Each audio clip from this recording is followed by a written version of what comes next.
سلام خدمت همه دوستان. امیدوارم حال همگیتون خوب باشه. با نام و یاد خدا کنفرانس خودم رو شروع میکنم در مورد الگوریتم مدیریت وظایف. خب، مدیریت وظایف در واقع انواع مختلفی داره. یعنی شما برید یه سرچی بزنید، از چت جی پی تی بپرسید، میبینید که یه عالم زیر مجموعه داره. یکی از کاربردهای خیلی مهمش توی انتخاب کردن تسک برای سی پی یو، پردازنده و نمیدونم تئوری و معماری و کامپیوتر و اینطور چیز هست. ولی توی بحث نرم افزار و الگوریتم و اینکه شما بخواید یه نرم افزاری بنویسید، اون نرم افزار قراره یه مدیریتی روی یه سری وظایف داشته باشه، خیلی کاربرد داره و معمولا یکی از پایه ثابت های درس طراحی الگوریتم توی دانشگاه و توی مسابقاته، توی سوالات مسابقاته. خب، دو تای مهمش که توی کتاب بهش اشاره شده، یکی مسئله انتخاب فعالیت هاست و یکی مسئله زمانبندی فعالیت ها با در نظر گرفتن سوده که به هر کدوم قشنگ و مفصل میپردازید و میبینید که حالا چی هست.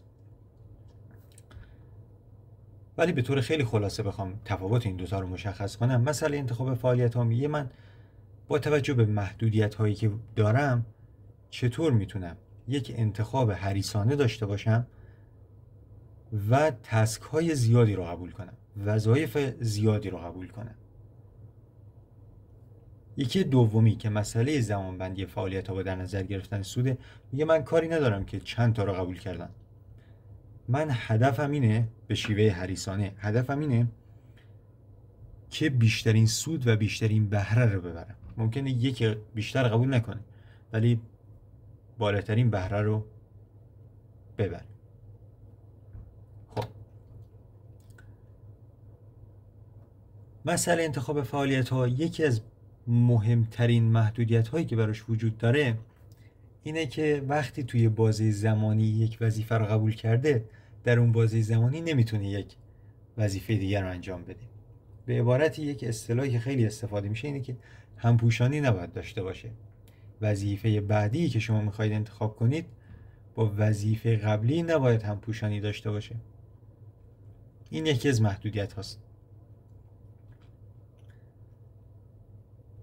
مورد بعدی که در واقع یه نکته است بیشتر، اینه که ممکنه شما با یک تغییر کوچیکی توی الگوریتم که حالا در انتها بهش اشاره خواهم کرد اون چه تغییری هست، ممکنه بتونید الگوریتم رو طوری تغییر بدید که باز هم به شما همین در واقع پاسخ رو بده. یعنی از بین 10 تا وظیفه‌ای که به شما پیشنهاد دادن، شما اون الگوریتم رو اجرا میکنید و بهتون میگه شما 6 تا تسک میتونید بردارید که همپوشانی نداشته باشن و این تعداد ماکسیموم. منم به شما یه الگوریتم میدم که در واقع اونم اجرا کنید، اونم میگه 6 تا.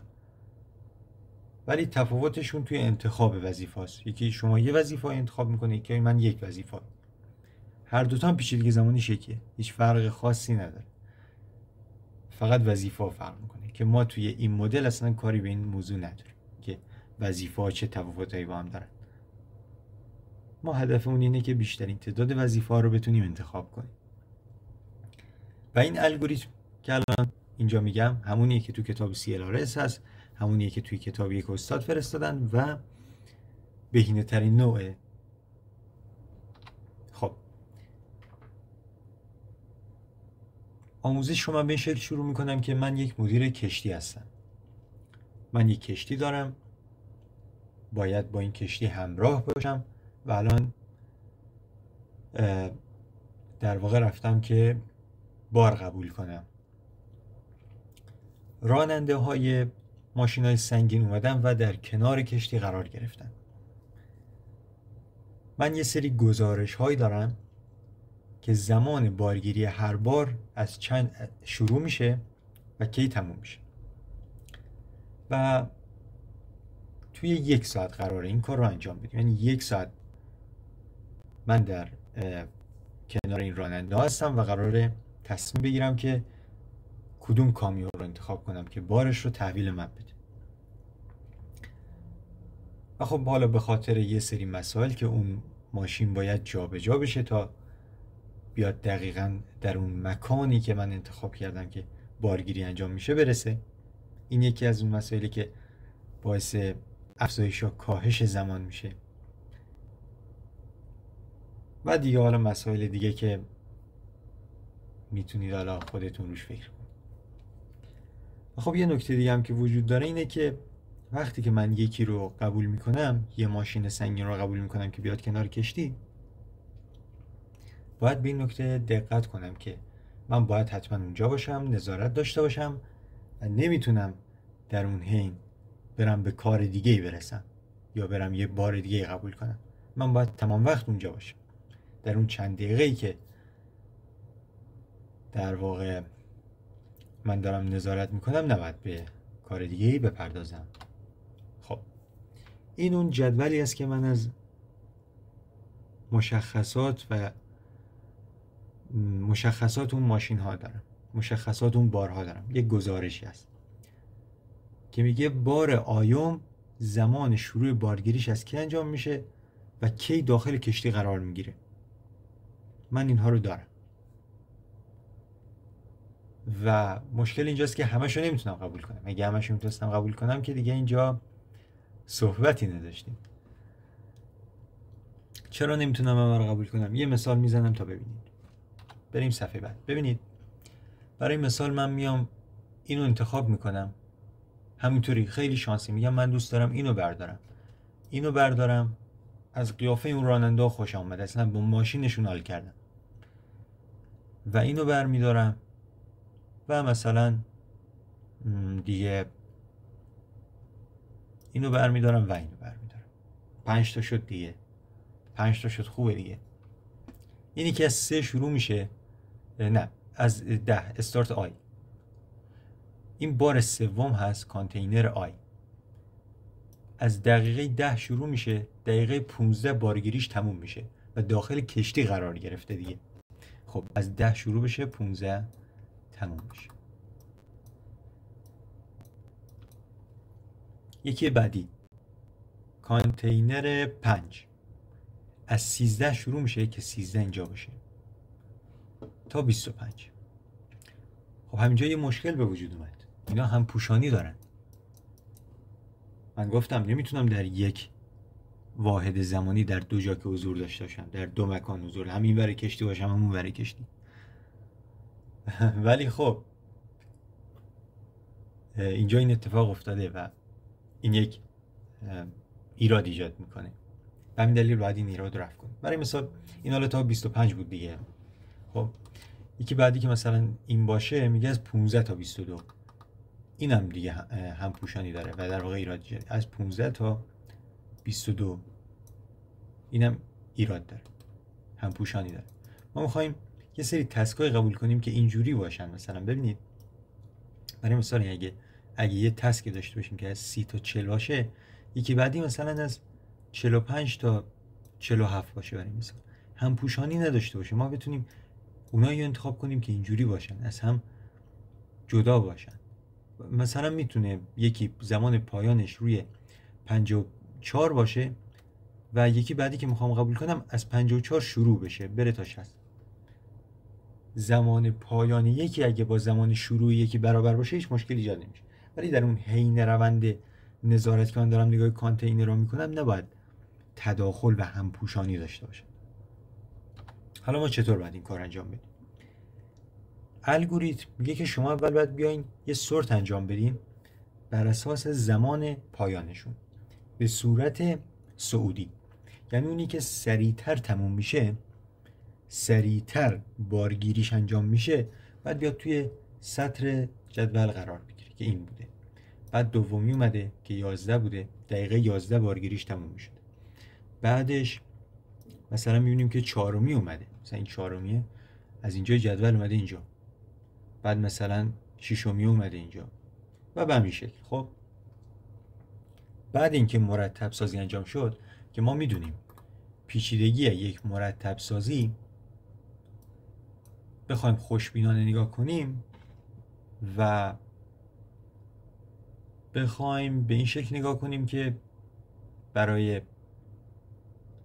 همه داده ها کار کنه، فارغ از این که ما از اون داده ها اطلاعاتی داریم یا نه، اینکه حالا نوعشون عدد صحیح، اعشار، نمیدونم چجوریه، ما میگیم که این لوگاریتم نه. برای مثال اگه از مرتب سازی حبابی استفاده کنیم، خب مرتب سازی انجام دادیم، بعدش چی کار میکنیم؟ اینجا اون بحث کلیدی الگوریتم آغاز میشه. میاد میگه که ما یک زمانی داریم تحت عنوان فینیش. خب اینو توی الگوریتم اول میان میذارن -1. خب اینجا میذاریم -1. الان میگم به چه دلیل. ببینید زمان که همیشه یک چیز مثبته، یک عدد مثبته. بعد وقتی بذاریم -1 یعنی هنوز انگار چیزی تا الان انتخاب نکردیم، به این معنی است. خب و ما بعد اینکه هر وظیفه رو قبول کردیم میایم زمان پایانش رو اینجا می نویسیم. خب الان -1. الگوریتم میگه همونی که اولی رو بعد اینکه مرتب کردیم، این دیگه همون جدولیه که مرتب شده است، یکی اولی رو قبول کن. خب اینو قبول کردم و داخل این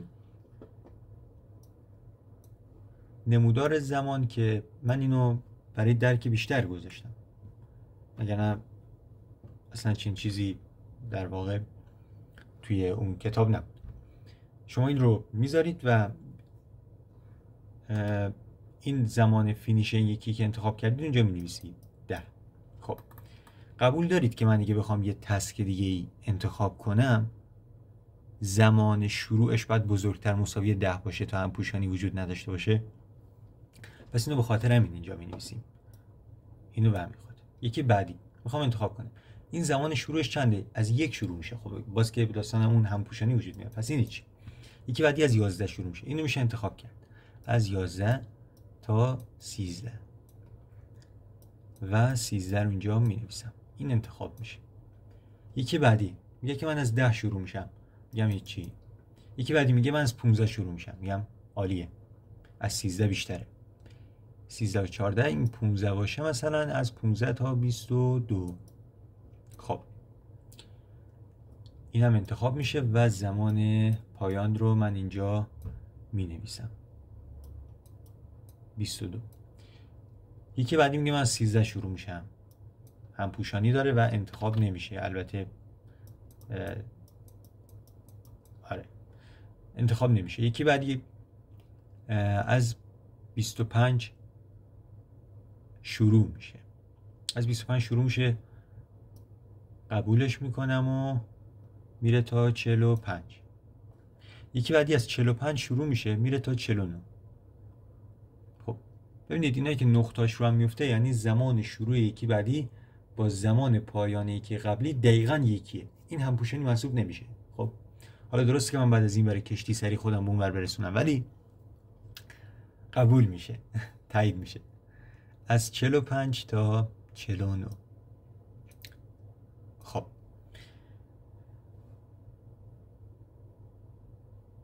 از 25 تا 45 رو من قبول کرده بودم. خب پس اینو بعد می نوشتم تا 45، 25 تا 45 و یکی دیگه از 45 تا 49. خب اینم قبول. از 35 تا 52. خب این که دیگه معلومه زمان شروعش خیلی کمتر از آخرین زمان پایانمونه و واسه هم پوشانی میشه، این قبول نمیشه. یکی بعدی از 50 تا 60.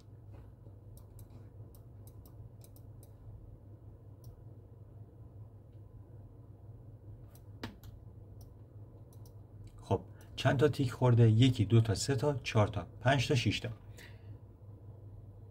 برای این گزارشی که من از این راننده ها دریافت کرده بودم و مربوط به این کانتینر هایی بود که من الان میخواستم قبول کنم،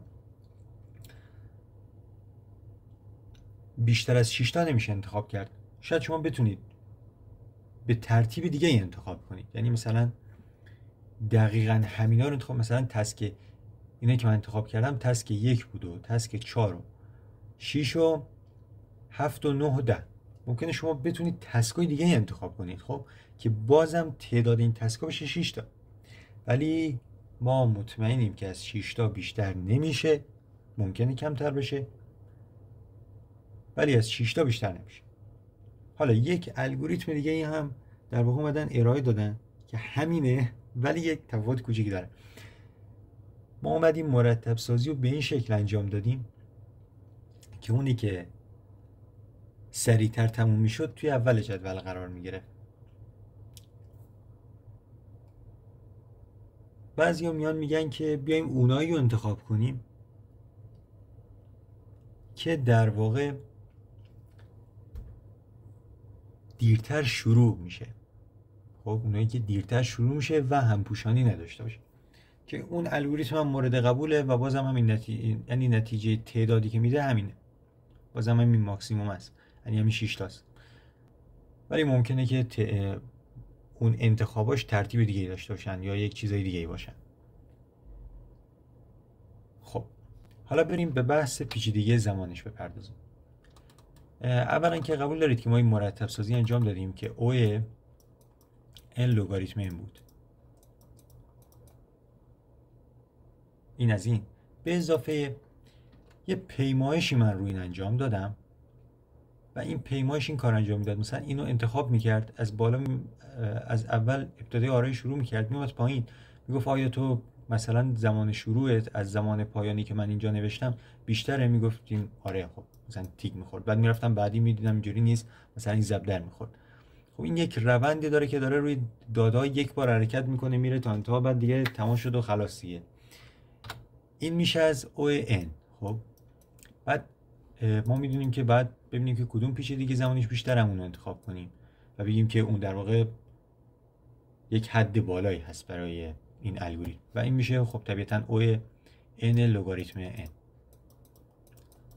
و پیچیدگی زمانی این الگوریتم او n لگاریتم n. خب از n لگاریتم n دیگه بیشتر نمیشه. و همینطور میدونیم که الگوریتمایی که پیچیدگی زمانیشون n لگاریتم n جزو الگوریتم‌های خوب و بهینه است. حالا بریم کد برنامه‌نویسیشو ببینیم. بریم اول کد پایتون رو ببینیم. من اومدم همون داده رو به صورت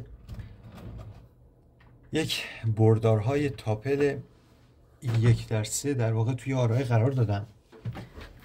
از این جامو عوض کنم که من داشتم. خب و بعد اومدم اینا رو سورت کردم با یه تابع لامدا.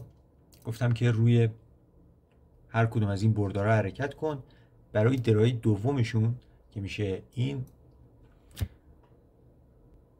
مرتب سازی رو به صورت سودی انجام بده که خود سورتد به صورت پیشفرض سودی انجام بده.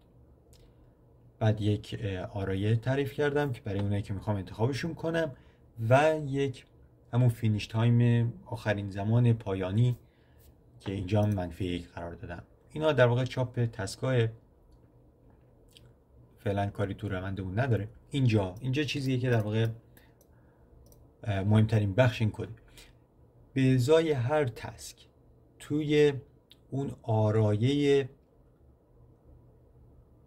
وظایف مرتب شده که بر اساس زمان فینیشیشون مرتب شدن، برو ببین آیا زمان شروعش بزرگتر مساوی آخرین زمان پایانه. اگه اینطور بود اونو بذار داخل آرایه وظایف قبول شده و زمان پایان رو آپدیت کن. همین چند خط کد. اصلا بعضیاش هم کلا برای چاپ گذاشتم خیلی که بحث ظاهری در واقع انجام بشه. ببینید اینجا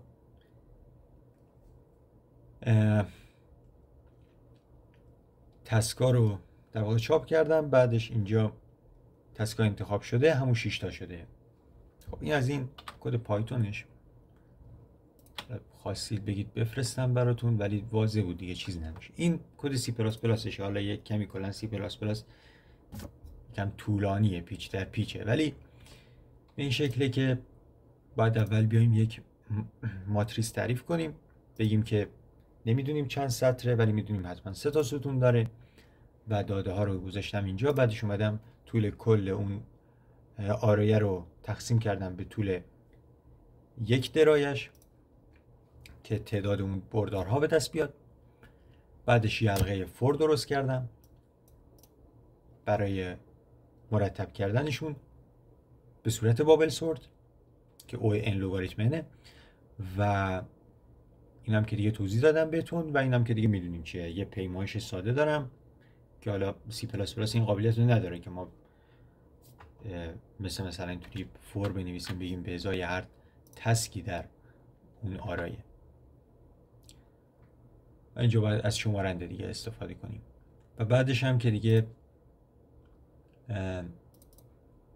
این آرایه انتخاب شده ها رو توی